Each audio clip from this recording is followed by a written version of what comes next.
নামাজ না করে ঠিক আছে, কিন্তু আমার দ্বারা এমন কোন পাপ হয় নাই যে পাপের কারণে আল্লাহ আমাকে শাস্তি দিন। আমরা বলি কি বলি না, কত বেশি নামাজ পড়ে গেল। আচ্ছা বলেন তো দেখি, যে বললো নামাজ পড়লে ঠিক আছে, কিন্তু আমার দ্বারা এমন কোন পাপ হবে যে পাপের কারণে আল্লাহ পাক আমাকে আগে দেন। আচ্ছা বলেন তো দেখি, নামাজ না পড়াটা পাপ না সওয়াব?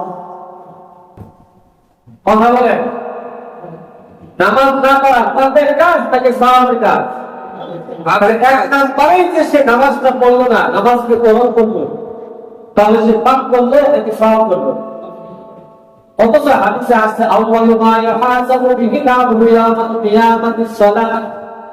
সরকারে দো আলম সাল্লাল্লাহু আলাইহি ওয়াসাল্লাম বলেন, আসরের ময়দানে সর্বপ্রথম আল্লাহর বান্দার কাছ থেকে যে হিসাবটা নিবেন সেটা হলো নামাজের হিসাব।